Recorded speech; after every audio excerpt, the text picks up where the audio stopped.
Hello students, नमस्कार। कल के लेक्चर्स में हम लोगों ने क्या डिस्कस किया है ये आपको लेक्चर्स देखा होगा तो आपको पता होगा। एनीवेज हम उसको आपको बता देते हैं।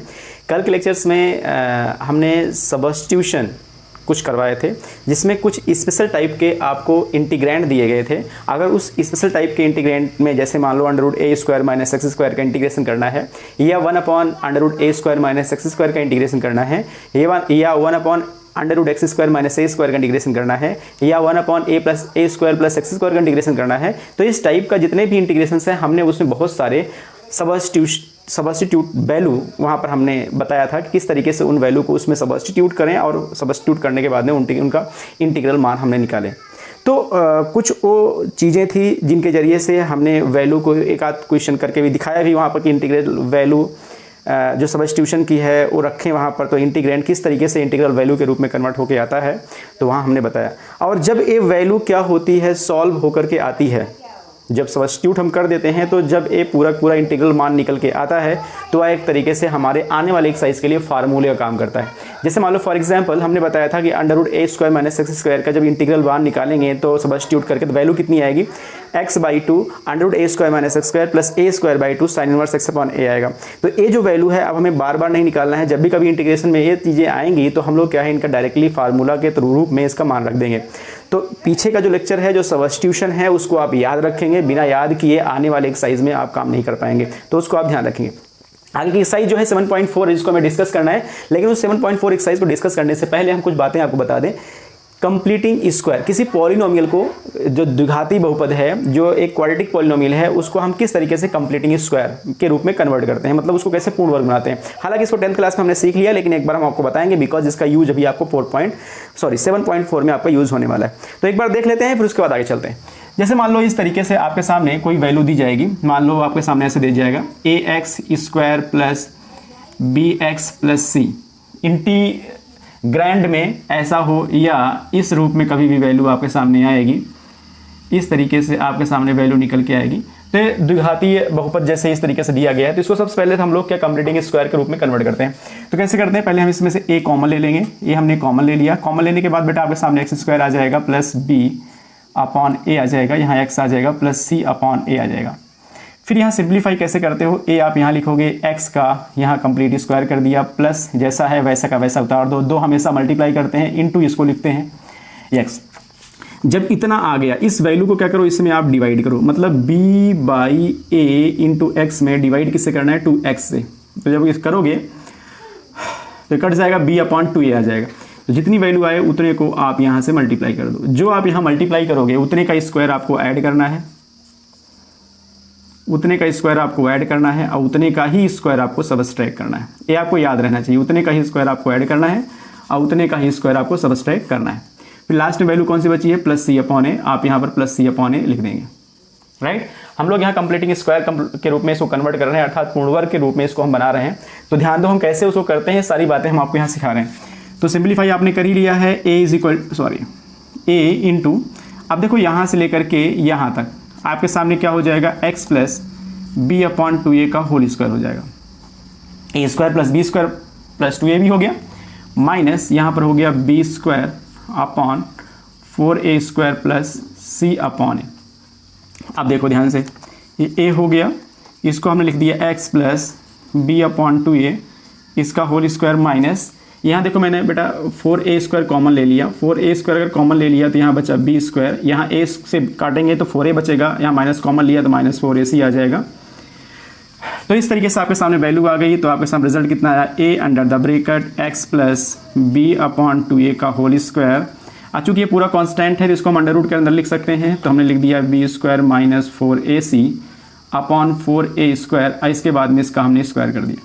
तो इस तरीके से हमने क्या है, किसी दिए गए द्विघातीय पॉलिनोमियल या क्वाड्रेटिक पॉलिनोमियल को हमने हम लोग शुरुआत करेंगे एक्सरसाइज 7.4 की। 7.4 एक्सरसाइज करने से पहले मैं आप सबको एक ही बात बताने की कोशिश करूंगा कि आपको मैंने कुछ फार्मूले बताए थे जो यस्टरडे सब्स्टिट्यूशन करके जो निकाले थे, उसको आपको एक तो पहला नंबर आपको मेमोरी में रखना है। दूसरी बात आपको क्या होना चाहिए, एक कंप्लीटिंग स्क्वायर हमने एक क्वाड्रेटिक पॉलिनोमियल करके बताया, इसको आपको दिमाग में रखना है। फिर इसके बाद हम एक्सरसाइज को स्टार्ट करेंगे तो आपको मजा आएगा और आप उसको कंप्लीटली सॉल्व कर लेंगे। चलो स्टार्टिंग करते हैं। आपके पास में एक क्वेश्चन दिया गया है क्वेश्चन है 3x² अपॉन x पावर 6+1, आपको इसकी इंटीग्रल वैल्यू निकालनी है। तो कैसे करेंगे, देखो हम अभी क्वेश्चन कर रहे हैं सिर्फ सब्स्टिट्यूशन मेथड के ऊपर बेस्ड।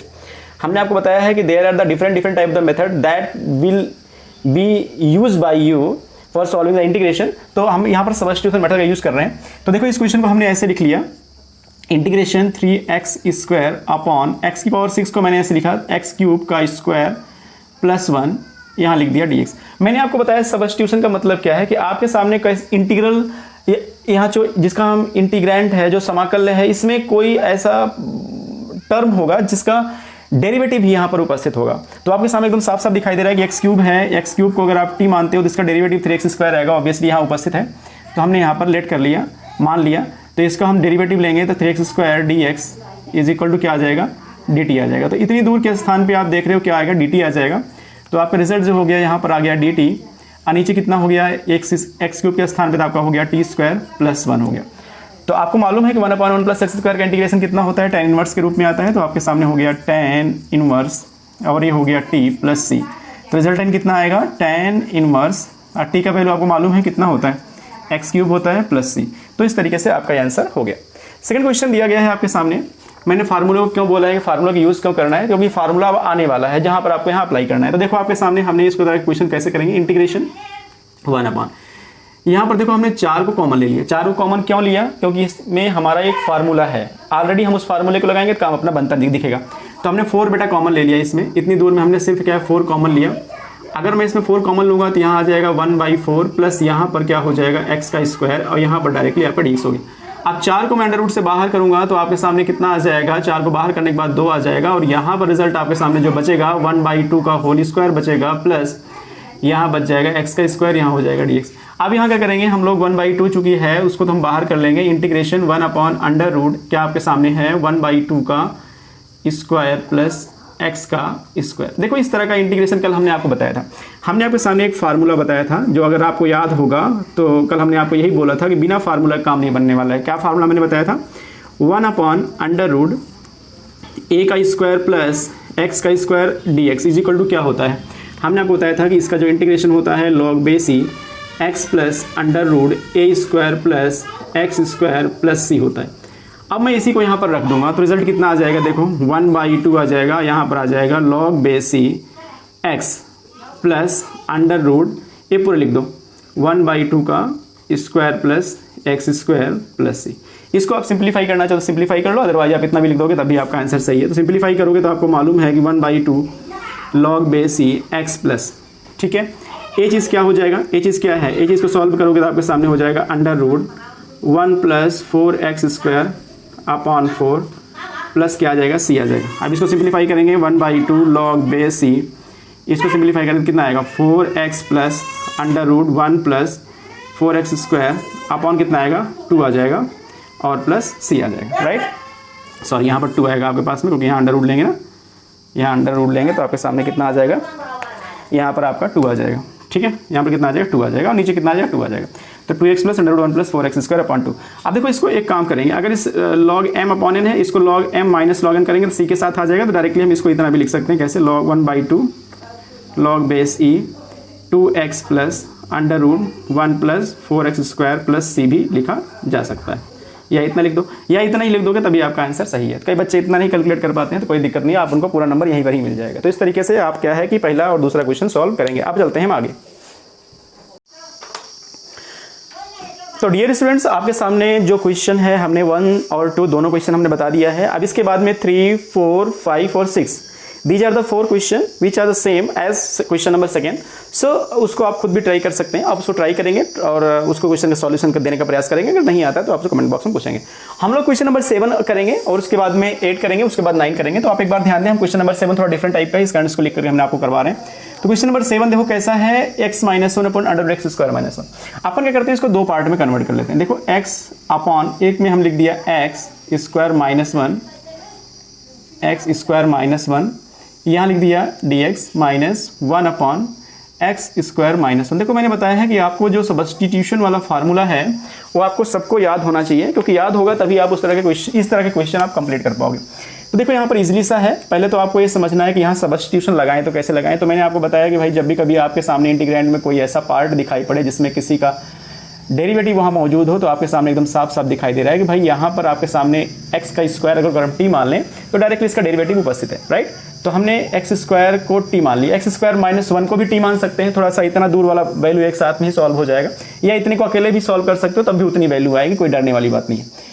तो हमने एक काम किया, मान लिया कि एक्स स्क्वायर माइनस 1 को हमने क्या मान लिया, टी मान लिया। अब डेरिवेटिव करते हैं इसका, तो 2x माइनस 0 यहाँ हो गया dx इज इक्वल टू क्या आ गया बेटा, dt आ गया। तो वैल्यू कुल मिला के आ गई 2x dx is equal to आ गया dt।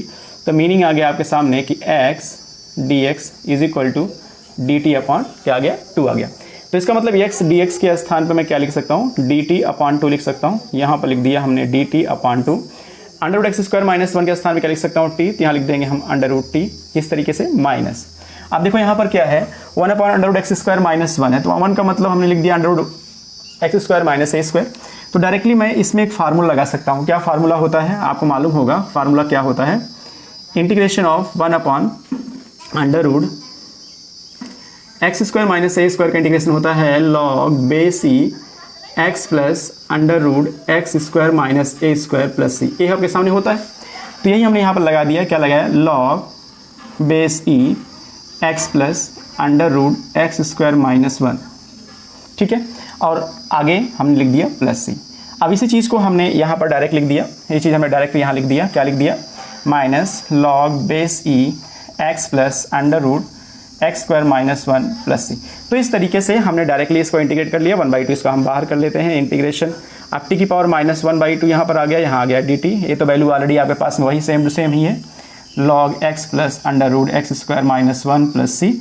इसको हम सिंप्लीफाई करेंगे, टी की पावर 1/2 माइनस में है तो +1 हो जाएगा, नीचे +1 हो जाएगा, तो कुल मिला के आपके सामने आएगा 1/2, टी की पावर 1/2, नीचे भी आ गया 1/2 minus log base c x plus under root x square minus 1 plus c, इससे कट जाएगा। और टी का मान हम यहाँ पर रख देंगे, टी का मान क्या है आपके पास में, एक्स स्क्वायर माइनस 1, तो यहाँ पर हम एक्स स्क्वायर माइनस 1 का मान रख देंगे, under root x square minus 1 हो जाएगा minus log x plus under root x square minus 1 plus c हो जाएगा। तो इस तरीके से हम इसका डेरिवेटिव कर सकते हैं, राइट। आगे क्वेश्चन दिया गया है, आप देखें क्वेश्चन नंबर 8, बिना टाइम आप खराब किए हुए आप देखते रहें। क्वेश्चन नंबर 8 देखें, क्वेश्चन नंबर 8 बड़ा इजी सा है, देख लो आप, यहाँ एक्स पावर 6 है, हमने जैसे क्वेश्चन नंबर अभी आपको 2 करवाया था सेम सेम वैसा ही है। एक्स की पावर 6 को मैंने क्या किया, ऐसे लिख लिया, एक्स स्क्वायर अपॉन एक्स का क्यूब का स्क्वायर, ये तो कांस्टेंट है, इसको तो आप कैसे भी लिख सकते हो, कोई बड़ा इशू नहीं है, इसका तो कोई मतलब ही नहीं है, dx। अब देखो एक्स क्यूब को हम अगर मान लें, क्या मान लें, टी मान लें, क्या मान लें, टी मान लें, तो अपने पास में क्या आ जाएगा, 3x स्क्वायर आएगा, 3 तो कांस्टेंट है, डायरेक्टली रख देंगे, अपना वैल्यू आ जाएगी। तो ये वाला क्वेश्चन भी आपको क्या करना है, ओन सेल्फ करना है, because this is the same as question number 2, so write this according to question number 2, okay. अब यहाँ पर भी क्वेश्चन देखो बड़ा ईजी सा है, यहाँ 10x है, तो 10x को अगर आप यहाँ पर t मान लें तो 10x का डेरिवेटिव क्या आता है, सेक स्क्वायर x आता है, जो कि आपके सामने यहाँ उपस्थित है, कट जाएगा और 1 अपॉन अंडर रूट ए स्क्वायर प्लस एक्स स्क्वायर का फार्मूला बन जाएगा। तो इस तरीके से ये वाला क्वेश्चन भी बड़ा इजी है, इसको आप खुद भी सॉल्व कर सकते हैं, इसमें ज़्यादा कोई ऐसी टेक्निक है नहीं जो कि मुझे बताने की जरूरत है। सो ये भी आप क्वेश्चन क्या करेंगे, ओन सेल्फ करेंगे, और अगर आपको क्वेश्चन में दिक्कत आती है तो जरूर कमेंट बॉक्स में हमें सेंड करें, राइट। हम चलते हैं नेक्स्ट क्वेश्चन की तरफ, जो कि क्वेश्चन बताने वाले हैं, जिसमें कुछ ट्रिक है, जिसमें कुछ सोल्यूशन देने से क्या है कि आपको फायदा होने वाला इसलिए आ जाएगा। अब देखो आपके सामने जो क्वेश्चन नंबर 10 दिया गया है, उसमें हम लोग इस तरीके का क्वेश्चन दिया गया है, जिसमें हमें कंप्लीटिंग स्क्वायर के रूप में बनाना है, फिर फार्मूले लगाने हैं। तो इसी कारण से हमने आपको पहले से ही कंप्लीटिंग स्क्वायर बनाना सिखा दिया है, किस तरीके से बनाते हैं। तो हमें ये देखो यहाँ क्वेश्चन में आप कैसे अप्लाई करते हैं। तो मैंने देखो ये चीज़ है, यह एक द्विघातीय बहुपद है, तो सबसे पहले मैं इनको यहाँ पर उतार लेता हूँ, x square plus 2x plus 2, इस तरीके से हमने इनको उतार लिया है। देखो एक्स स्क्वायर को मैं ऐसे लिख सकता हूँ, देखो इसमें कुछ गुणा उड़ा है नहीं, एक्स में कोई एक्स स्क्वायर का कोई गुणांक है नहीं, इस कारण से कुछ कॉमन वन तो लेना नहीं है, डायरेक्टली यहाँ प्लस है तो प्लस हम ऐसे उतार देंगे डायरेक्टली। हमने बताया कि हमेशा 2 से मल्टीप्लाई करते हैं, तो 2 इंटू यहाँ जो होता है यहाँ लिख देते हैं, x हो गया, जो चीज़ यहाँ है इससे इसमें भाग देते हैं, तो 2x से भाग देंगे तो 1 आएगा, जितना आए उतने का स्क्वायर आप ऐड कर दिया करें, उतने का स्क्वायर आप घटा दिया करें, फिर लास्ट में जो बचेगा उसको आप यहाँ लिख दिया करें। तो कुल मिला के आप देख रहे हैं कि यहाँ से लेकर यहाँ तक की जो वैल्यू है वो कितनी आ गई, x प्लस 1 का स्क्वायर है, a का स्क्वायर प्लस b का स्क्वायर प्लस 2ab माइनस 1 का स्क्वायर को 1 हो गया प्लस 2 हो गया।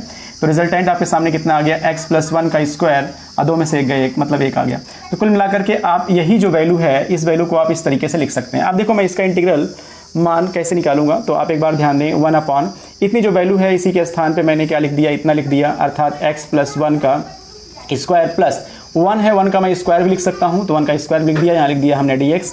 तो आपके सामने 1/√x² प्लस a स्क्वायर आ गया। जब इसका इंटीग्रेट करते हैं तो वैल्यू कितनी आती है, आपको फार्मूला मैंने बताया है कि 1/√x² प्लस a स्क्वायर का फार्मूला कितना होता है, log x plus √x² plus a square plus, ये हमारा सोल्यूशन हो जाएगा। थोड़ा इसको सॉल्व करना चाहो सॉल्व कर लो, अदरवाइज आप इतना लिख दोगे तो आपका इजीली वैल्यू निकल के आ जाएगी। तो आपके सामने इजीली वैल्यू निकल के आ गई इतना, प्लस ए मान किसका है, x²। देखो ये चीज़ किसका है, का तो है, आप डायरेक्ट लिख सकते हो x² प्लस 2x प्लस 2 और प्लस c। तो ये आपके सामने आंसर होगा। अब देखो क्वेश्चन आपके सामने एक ये दिया गया है। देखो क्वेश्चन बहुत ही मोस्ट इंपॉर्टेंट है, इसको थोड़ा सा दिमाग हिसाब से करोगे तो इसमें भी हमें क्या करना है, पूर्ण वर्ग ही बनाना है। तो देखो हम इसको कैसे करते हैं वो हम आपको बताते हैं, फिर उसके बाद में आगे वाले क्वेश्चन को सॉल्व करने का प्रयास करेंगे। देखो सबसे पहले इसको हम कंप्लीटिंग स्क्वायर बनाएंगे। किसको बनाएंगे completing square, 7 - 6x minus x²। पहले देखो x² गुणांक -1 है तो -1 कॉमन ले लेते हैं। मैंने आपको बताया है कि हमेशा a को कॉमन लिया जाता है। a को कॉमन ले लिया तो क्या बचा, यहाँ पर बच गया x², यहाँ क्या बच गया प्लस 6x बच गया, यहाँ क्या बच गया -7 बच गया, राइट। अब देखो यहाँ पर -1 हमने कॉमन लिया है, फिर वही चीज़ का स्क्वायर बनाएंगे कंप्लीटिंग स्क्वायर। किसको तो हम ऐसे लिख सकते हैं, यहाँ प्लस है तो प्लस लिख सकते हैं, और 2 इंटू क्या लिखेंगे, x लिखेंगे, जितना आए इससे इसमें भाग देंगे। 6x में 2x डिवाइड करोगे 3 आएगा, 3 जितना आए उतने का स्क्वायर आप ऐड कर दो, उतने का स्क्वायर आप सब्ट्रैक्ट कर दो, माइनस लास्ट में 7 है 7 लिख दो, ठीक है। तो आपके सामने ए वैल्यू आ गई। अब देखो यहाँ से लेकर यहाँ तक क्या हो गया, x प्लस 3 का होल स्क्वायर हो गया -9 - 7। अब रिजल्टेंट आप इसको सॉल्व करो, -1 under the bracket x plus 3 का होल स्क्वायर -16, ये आपके सामने आ गया। माइनस से मैं मल्टीप्लाई कर दूंगा तो अपने पास रिजल्ट आएगा -x प्लस 3 का होल स्क्वायर। अब मैं इस चीज़ को ऐसे लिख सकता हूँ 4 का स्क्वायर माइनस x प्लस 3 का होल स्क्वायर। मतलब क्या हो गया बेटा, इस वैल्यू को मैं इस तरीके से लिख सकता हूँ, this is the completing square position, right. अगर मैं इस वैल्यू को अब यहाँ रखूँ तो मैं इसका इंटीग्रल वैल्यू इजीली निकाल सकता हूँ। कैसे निकाल सकता हूँ, देखो अब मैं यहाँ पर रख दिया, मतलब 7 - 6x माइनस x² के स्थान पे इसको लिख दिया, तो क्या आ गया 4 का स्क्वायर माइनस x प्लस 3 का स्क्वायर। अब देखो यहाँ फार्मूला किसका है, 1/√a² माइनस x² का है, माइनस x² का, क्योंकि यहाँ x का मल्टीपल 1 है तो x का स्क्वायर जैसा ही व्यवहार होगा। तो 1/√a² माइनस x² फार्मूला आपको मालूम होगा, अगर आपने याद किया होगा कंप्लीटिंग स्क्वायर वाला formula, sine inverse x/a, x के स्थान पे क्या है x प्लस 3 अपॉन a के स्थान पे है 4 प्लस 3। तो इस तरीके से हम इजिली कर लेते हैं। डियर स्टूडेंट्स, अब अपने पास में क्वेश्चन नंबर 13, 14 और 15 इस तरीके से दिए गए हैं, बड़े इजी से हैं। आप इनको मल्टीप्लाई कर लोगे, मल्टीप्लाई करने के बाद में ये क्या है, द्विघातीय बहुपद के रूप में आ जाएगा और उसके बाद में उसका पूर्ण वर्ग आप बना सकते हो इजिली। और यहाँ पर ऑलरेडी पूर्ण वर्ग है ही है, सॉरी द्विघाती बहुपद है ही है। जैसे मैंने अभी सिखाया किस तरीके से हम इसको क्या करते हैं, पूर्ण वर्ग बनाते हैं, उसके बाद फार्मूला लगाते हैं, इसलिए आपका आंसर आ जाता है। तो सेम आपको यहाँ भी करना है। यहाँ पर वही कंडीशन है जो आपके सामने यहाँ है, सेम टू सेम आपको मल्टीप्लाई करना है। मल्टीप्लाई करने के बाद में आप उसमें कंप्लीटिंग स्क्वायर बनाएंगे उसको, उसके बाद में आप फार्मूला अप्लाई करेंगे, then you can get the solution. देखो अब एक अलग टाइप का क्वेश्चन है जो कि मैं आपको बताऊंगा इस वाले एक्सरसाइज में, फिर उसके बाद में पूरी एक्सरसाइज हो जाएगी complete, because all type of the question you have completely done, right. तो एक टाइप का क्वेश्चन इसमें आएगा कि यदि कोई इंटीग्रल वैल्यू हमें निकालनी है और अपने पास इंटीग्रेंट इस तरीके से आए px plus q upon ax² plus bx plus c, यहाँ मान लो dx है, और a अपने पास में इंटीग्रेंट के रूप में आए। तो देखो इस तरह के इंटीग्रेंट को हम किस तरीके से इंटीग्रल वैल्यू के रूप में कन्वर्ट करेंगे, मतलब इनका समाकलन हम किस तरीके से करेंगे। देखो हम इसको ऐसे करते हैं, बहुत इंपॉर्टेंट है इस टाइप के क्वेश्चन, तो इसको ध्यान समझें। तो सबसे पहले जो न्यूमरेटर आपके सामने होता है, जो अंश होता है, उसको आप ऐसे लिखते हो px plus Q is equal to कोई एक अचर पद आप खुद मान लेते हो a d/dx। डिनोमिनेटर अगर ये अंडर रूट में भी है तब भी वैसा ही करेंगे, ax² plus bx plus c को आप यहाँ लिखेंगे, प्लस उसके बाद में एक दूसरा हम लोग क्या करते हैं, कांस्टेंट लेते हैं जो कि आप यहाँ ऐड कर दोगे। ये लिखने का तरीका है, सॉल्व करने का तरीका है इस टाइप के क्वेश्चंस को। तो हम लोग लिखते क्या हैं, यहाँ लिखते हैं a, इसके बाद में इसका डेरिवेटिव निकालेंगे तो 2ax आ जाएगा, इसका डेरिवेटिव निकालेंगे तो b आ जाएगा, c कांस्टेंट है 0 आ जाएगा, प्लस आपके सामने b आ जाएगा। इनको सिंप्लीफाई करोगे तो बेटा आपके सामने आ जाएगा 2a capital ax plus b capital a plus b, आपके सामने इस तरीके से आ जाएगा। अब देखो हम दोनों तरफ क्या करते हैं, x और बिना x के गुणांक की तुलना करने पर, मतलब बोथ साइड में हमने x और बिना x गुणांक की तुलना कर ली। देखो इस साइड में x का गुणांक कितना है, 2 small a capital a, 2 small a capital a is equal to कितना है p, राइट। इस साइड बिना x वाला गुणांक कितना है, b capital a plus b is equal to कितना है q। तो यहाँ से हम कैपिटल a का वैल्यू निकालेंगे, कैपिटल a का वैल्यू कितना आ जाएगा बेटा, p अपॉन क्या आ जाएगा, 2a आ जाएगा। अब इस कैपिटल a को हम लोग यहाँ रख देंगे तो हमें कैपिटल b का मान आ जाएगा। देखो कैसे करेंगे, b into capital p upon 2a plus B is equal to Q. Capital P नहीं, स्मॉल पी है, तो आप ध्यान रखेंगे स्मॉल पी ही है, कोई दिक्कत नहीं है। चलो आगे चलेंगे हम लोग। Capital B is equal to क्या हो जाएगा, Q minus B P upon 2a। अब देखो b का वैल्यू भी आपके सामने आ जाएगा और a का वैल्यू आ जाएगा। दोनों मानों को उठाएंगे और आप उठा करके यहाँ पर इक्वेशन नंबर a है, यहीं पर आप लाके उठा के रख देंगे, इसी प्लेस पे आप लाके रख देंगे। तो आपके सामने जो a वाला इंटीग्रल वैल्यू होगी वो इस रूप में आ जाएगी। देखो ऐसे आ जाएगी, p x plus q upon a x square plus b x plus c, यहाँ हो गया d x is equal to. अब देखो मैं इस पी एक्स प्लस क्यू के स्थान पे कौन सा वैल्यू लिख सकता हूँ, a लिख सकता हूँ, a वाला। देखो कैपिटल A का मतलब कितना हुआ, p अपॉन 2a, यहाँ पर क्या हो जाएगा 2ax प्लस b मतलब a वाला पार्ट हो जाएगा, q minus B P upon 2a, और नीचे पूरा वैल्यू वही आ जाएगा। क्या आ जाएगा, जो यही है। अगर ये अंडर रूट में है तो अंडर रूट में लिख दोगे, नहीं अंडर रूट में है तो आप बिना अंडर रूट में लिख दोगे। अब कुछ नहीं करना, इतना अपॉन इतना कर देना, इतना अपॉन इतना कर देना और सिंपल सा इंटीग्रेट कर देना, इजीली आपका हो जाएगा। तो जब भी कभी इस टाइप का क्वेश्चन आपके सामने आए तो आपको इस तरीके से क्वेश्चन सॉल्व करना है। हालांकि मैं इस क्वेश्चन को एक बार करवा के दिखाता हूँ, किस तरीके से हम क्वेश्चन में इसको अप्लाई करेंगे वो आपको दिखाते हैं। अगला वाला क्वेश्चन आप देखो, ऐसे ही होगा। चलो बेटा, इस वाले क्वेश्चन को हम लोग यूज़ करना सीखते हैं, कैसे हम इस क्वेश्चन को सॉल्व करेंगे। तो आप एक बार ध्यान दें, इस वाले क्वेश्चन को हम कैसे करते हैं। तो मैंने आपको बताया जब p x plus q upon a x square plus b x plus c, या इसके अंदर अगर ए अंडर रूट में ही है, अगर मान लो ऐसे भी है तब भी करने का तरीका सेम ऐसा ही है। 5x minus 2 upon under root 1 plus 2x plus 3x square है, तब भी आपको ऐसा ही करना है, जैसे मैं बताने जा रहा हूँ वैसे ही करना है।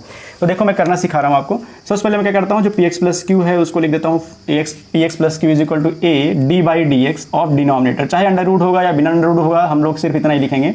क्या लिखेंगे, 1 प्लस 2x प्लस 3x का स्क्वायर, अब आगे क्या लिख देंगे, b लिख देंगे। इसको सिंप्लीफाई करेंगे तो रिजल्ट कितना आएगा, a under the bracket is तो हो गया 0 प्लस 2 हो जाएगा प्लस a हो जाएगा 6x, यहाँ पर कितना आ जाएगा, b आ जाएगा। अब इसको सिंप्लीफाई करेंगे बेटा तो आपके सामने कितना आ जाएगा, 2a plus 6ax plus b आ जाएगा। इसको मैं ऐसे लिखूँगा 2a प्लस b, और एक में लिख दूंगा 6a इंटू एक्स, यहाँ हो जाएगा 5x माइनस 2। अब दोनों तरफ x और बिना x के गुणांकों की तुलना करने पर, तो देखो x वाला गुणांक कितना है 6a, इस साइड कितना है 5, आई साइड बिना x वाला गुणांक है 2a प्लस b, आई साइड कितना है -2, हमने ये लिख दिया। यहाँ से हमने a का वैल्यू निकाल लिया, a का वैल्यू आ गया 5/6। अब इस a वैल्यू को यहाँ रख देंगे तो हमें b का मान मालूम हो जाएगा 2 इंटू 5/6 प्लस इतना कैंसिल कर दो, a हो गया तो आपके सामने आ गया 5/3 plus b is equal to -2। इसको बेटा सिंप्लीफाई करेंगे तो रिजल्ट कितना आएगा, b is equal to -2 minus 5/3, कुल मिला के आपके सामने रिजल्ट आएगा 3 2 6 माइनस 11/3। बात समझ में आ गई। तो आपके सामने एक क्वेश्चन आ गया, a का वैल्यू इतना आ गया, b का वैल्यू इतना आ गया। अब इन दोनों वैल्यूज़ को हम लोग क्या करेंगे, इंटीग्रल जब ज्ञात करेंगे तो उसमें हम इसका यूज़ करेंगे। देखो कैसे करते हैं। तो हमने एक काम किया, जहाँ 5x माइनस 2 है उस 5x माइनस 2 के स्थान पे हमने क्या किया, देखो ये इसको हमने इक्वेशन नंबर a मान लिया, ये 5x माइनस 2, इसके स्थान पे क्या लिख दिया a कितना है, देखो a कितना है 5/6, तो 5/6 अंडर द ब्रैकेट क्या है 2 प्लस 6x प्लस b, अब b कितना है आपका -11/3, इसका मतलब 5x माइनस 2 पे आप इतना लिख सकते हो, हमने वो लिख दिया। नीचे कितना आ जाएगा 5x माइनस 2, नीचे कितना आएगा 1 plus 2x plus 3x square, यहाँ लिख दिया dx। अब देखो बेटा, अब इसको मैं अलग अलग करूँगा, सिंप्लीफाई इसको देखो कैसे करता हूँ, एक बार इनको इनके साथ फिर एक बार इनको इनके साथ अलग अलग करेंगे, देखो कैसे हो जाएगा। तो फर्स्ट में 5/6 इंटीग्रेशन 2 प्लस 6x, नीचे कितना आ जाएगा 1 plus 2x plus 3x square, दोनों पार्ट में अलग अलग कर लिया। और यहाँ पर देखो ये प्लस माइनस माइनस हो जाएगा, तो -11/3 को मैंने बाहर कर लिया, तो इंटीग्रेशन में क्या बच गया 1 upon 3x square plus 2x plus 1, यहाँ लिख दिया हमने dx।